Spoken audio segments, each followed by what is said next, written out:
love now and Did you find Love was stronger than anything. You feel in love? Love. And I love you more than anything.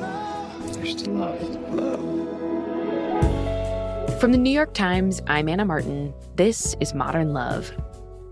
Today on the show, we have a story about how sometimes a family is held together by untruths. These aren't necessarily outright lies, but they're evasions. They're avoidances. They're these silences that cover something up. The essay is written by David Califf. In his family, the untruth was about how David is gay and very happily married to a man. David's whole family kept this a secret from his grandmother.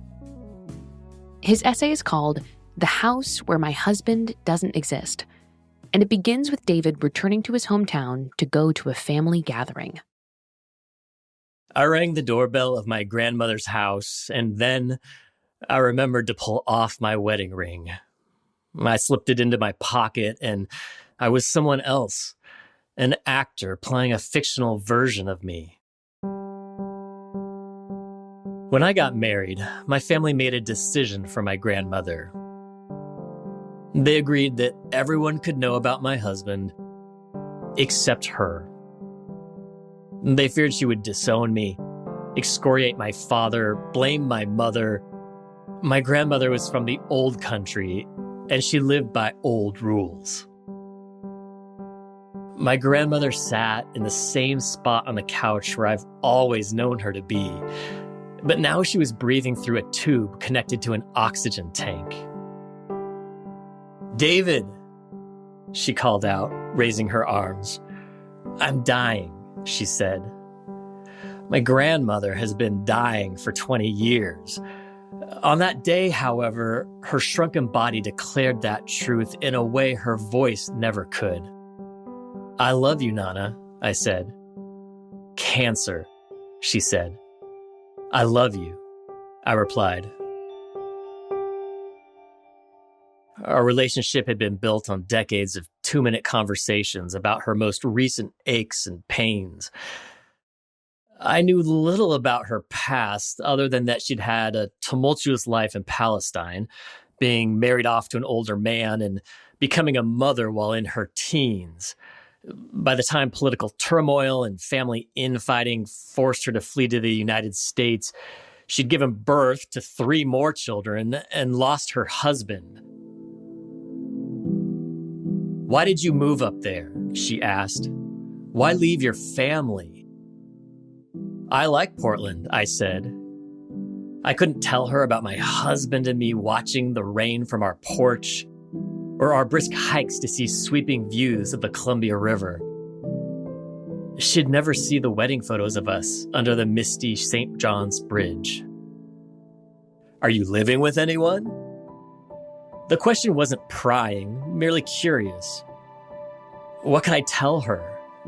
"Yes, Nana, I'm living with the love of my life." I looked at my aunt, the only other person listening in. "Am I living with anyone?" I asked.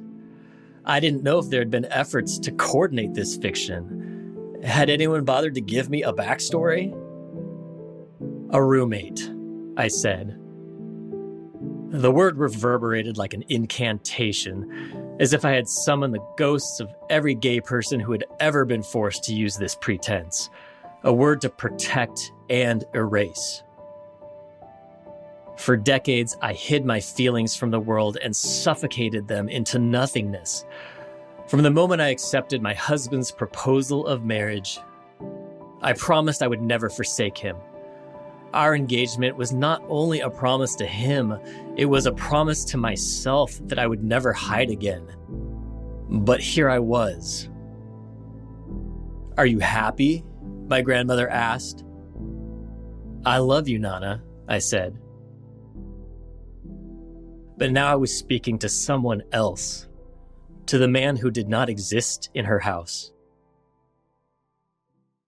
That afternoon, my mother had stayed home with my husband to help him feel less alone. To help us all pretend this was not a charade. They were watching a movie, or making lunch, or chatting about his family and the reasons for his estrangement from them. I reached into my pocket and felt the smooth contours of my wedding ring. In the darkness of my pocket, my finger slipped through it.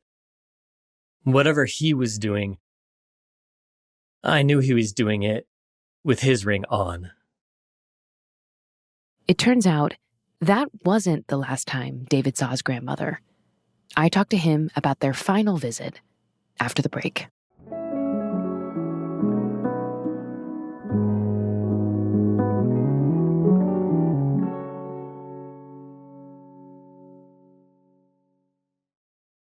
David Califf, thank you so much for reading your essay.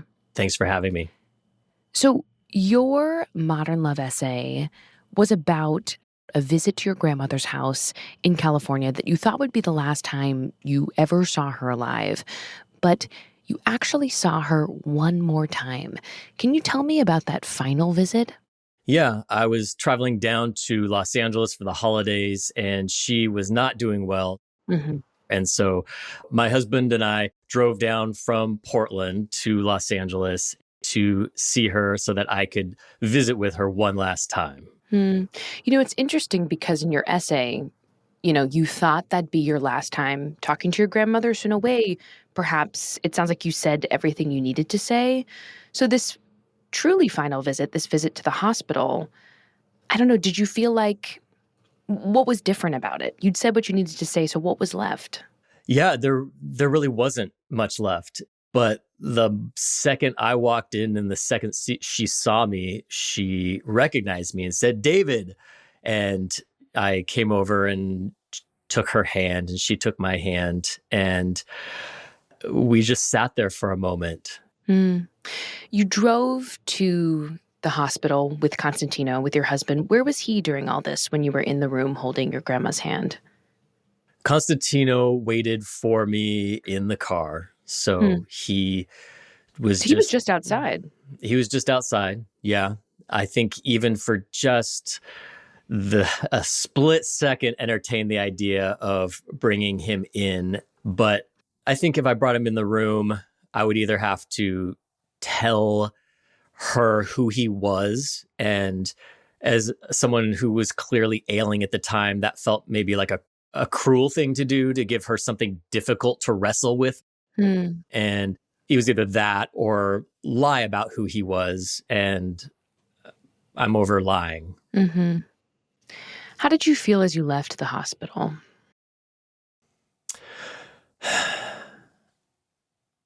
I felt sad.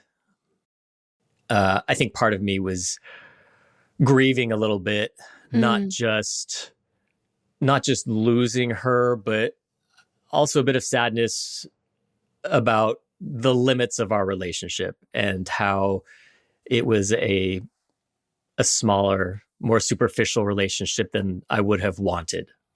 I think if there was any other emotion, there was a bit of relief, and one, relief for her because she'd been in pain for many years. Relief for me because she was the last person on earth who I had agreed to perpetuate a lie for. And so I knew once she had passed that I could 100% fully, truly be myself in the world. And there was no one on earth who I needed to pretend to. You spoke at your grandmother's funeral. What did you talk about in your eulogy? Yeah. So my folks had asked a few of the grandchildren to share a memory of their grandmother. And my sister and my cousin agreed. I declined, and they asked again, and I declined again. But you're kind of laughing, but I feel like that's a kind of uncomfortable thing. They asked you and you said no. Tell me about why you reacted that way. Yeah, well, I almost took offense to them even asking me because I had literally wrote a column in the New York Times about my distant and almost estranged relationship with my grandmother. And they had read it. And then they come to me and say, "Hey, would you share a memory of your grandmother?" And One of the original reasons that I declined was because I couldn't think of a good memory to share. We had had a lifetime of such short, superficial conversations. And so when I agreed to speak, I decided I would share about the last time I saw her at the hospital. And that was meaningful because I felt like we did have a moment there.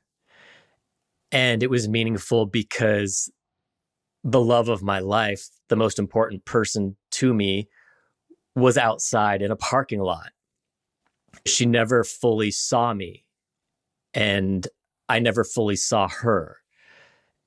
And that's okay, that we still loved each other because she was my grandmother, I was her grandson, and we loved each other because of that. And maybe that's enough.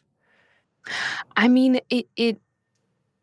I've never heard a eulogy like that ever before. But I imagine that if I haven't heard a eulogy like that, a lot of folks in the room also had not heard a eulogy as honest as that. What were the reactions from your family after you gave this speech? I was very happy with what I said, but not everyone was. And in particular, my dad, who is a very kind and gentle man, was furious, and he felt like the memory disrespected my grandmother. And to him, my eulogy was selfish. I think he felt like I made it about me rather than just sharing something bright and cheery about her. And for me, it was important to accurately characterize the nature of our relationship. And I, at least for my part, never felt like I was vulnerable with her. And when you aren't vulnerable with someone, you're strangers. You know, I'm thinking about how there were all these opportunities you had to introduce Constantino to your grandmother. And for so many reasons, every time you decided that it wasn't the right time. But I want to know, like, in an alternate world where you had introduced the two of them, what would you have wanted your grandma to know about Constantino, to know about your husband? What I'd want her to know is that I'm loved and I am complete. And she was always concerned about us getting married. So there's this part of her that always wanted us to be complete through the creation of family. And so I feel like if there was some way in which I could get her to accept and understand that he is family, that she would be able to accept that and she would be able to be happy for me. David, thank you so much for sharing your memories of your grandma with me. Thank you so much for this conversation. Thanks for having me.